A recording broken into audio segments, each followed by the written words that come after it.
வெளிப்படுத்தின விசேஷம் 14ஆம் அதிகாரம். பின்பு நான் பார்த்தபோது, இதோ சீயோன் மலையின் மேல் ஆட்டுக்குட்டியானவரையும் அவரோடே கூட அவருடைய பிதாவின் நாமம் தங்கள் நெற்றிகளில் எழுதப்பட்டிருந்த 144,000 பேரையும் நிற்க கண்டேன். அல்லாமலும் பெரு வெள்ள இரைச்சல் போலவும் பலத்த இடி முழக்கம் போலவும் ஒரு சத்தம் வானத்திலிருந்து உண்டாக கேட்டேன்.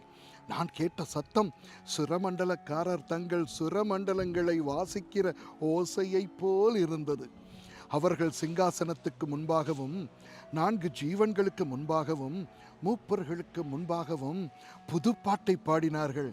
அந்த பாட்டு பூமியிலிருந்து மீட்டு கொள்ளப்பட்ட 144,000 பேரை அல்லாமல் வேறொருவரும் கற்றுக்கொள்ளக்கூடாதிருந்தது. ஸ்திரீகளால் தங்களை கரைப்படுத்தாதவர்கள் இவர்களே, கற்புள்ளவர்கள் இவர்களே, ஆட்டுக்குட்டியானவர் எங்கே போனாலும் அவரை பின்பற்றுகிறவர்கள் இவர்களே. இவர்கள் மனுஷரில் இருந்து தேவனுக்கும் ஆட்டுக்குட்டியானவருக்கும் முதற் பலனாக மீட்டு கொள்ளப்பட்டவர்கள். இவர்களுடைய வாயிலே கபடம் காணப்படவில்லை. இவர்கள் தேவனுடைய சிங்காசனத்திற்கு முன்பாக மாசில்லாதவர்களாயிருக்கிறார்கள். பின்பு வேறொரு தூதன் வானத்தின் மத்தியிலே பறக்க கண்டேன்.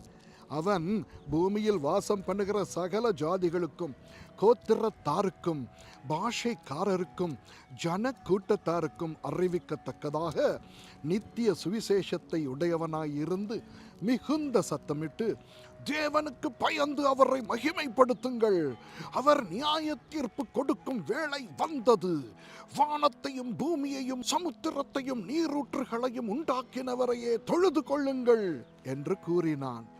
வேறொரு தூதன் பின் சென்று, பாபிலோன் மகா நகரம் விழுந்தது விழுந்தது, தன் வேசித்தனமாகிய உக்கிரமான மதுவை சகல ஜாதிகளுக்கும் குடிக்க கொடுத்தாளே என்றான்.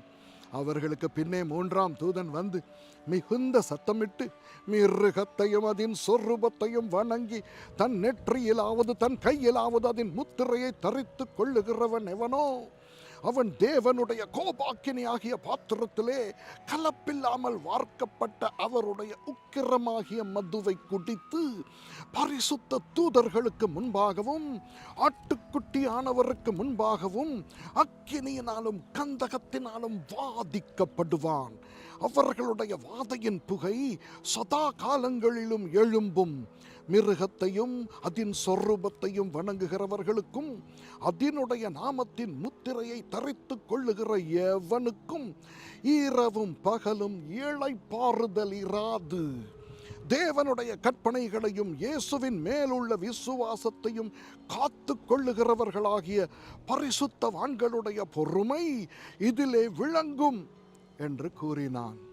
பின்பு பரலோகத்திலிருந்து ஒரு சத்தம் உண்டாக கேட்டேன்.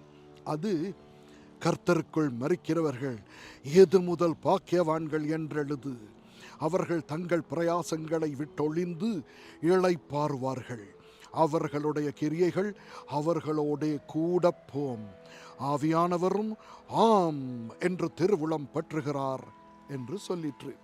பின்பு நான் பார்த்தபோது, இதோ வெண்மையான மேகத்தையும் அந்த மேகத்தின் மேல் மனுஷகுமாரனுக்கு ஒப்பானவராய் தமது சிரசின் மேல் பொற்கிரீடத்தையும் தமது கையிலே கருக்குள்ள அறிவாளையும் உடைய ஒருவர் உட்கார்ந்திருக்கிறதையும் கண்டேன்.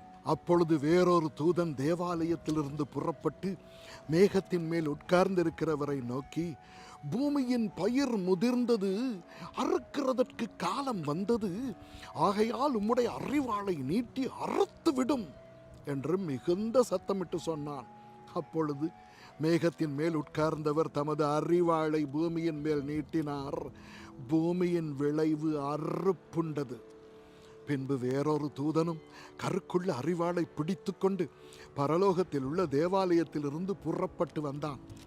அக்கினியின் மேல் அதிகாரமுள்ள வேறொரு தூதனும் பலிபீடத்திலிருந்து புறப்பட்டு வந்து கருக்குள்ள அறிவாளை பிடித்திருக்கிறவனை நோக்கி, பூமியின் திராட்சப்பழங்கள் பழுத்திருக்கிறது, கருக்குள்ள உமது அறிவாளை நீட்டி அதன் குலைகளை அறுத்துவிடும் என்று மிகுந்த சத்தத்தோடே சொன்னான். அப்பொழுது அந்த தூதன் தன் அறிவாளை பூமியின் மேலே நீட்டி பூமியின் திராட்சை பழங்களை அறுத்து தேவனுடைய கோபாக்கினை என்னும் பெரிய ஆலையிலே போட்டான். நகரத்திற்கு புறம்பேயுள்ள அந்த ஆலையிலே அது மிதிக்கப்பட்டது. அந்த ஆலையிலிருந்து 1100 ஸ்தாதி தூரத்துக்கு இரத்தம் புறப்பட்டு குதிரைகளின் கடிவாளங்கள் மட்டும் பெருகி வந்தது. ஆமேன்.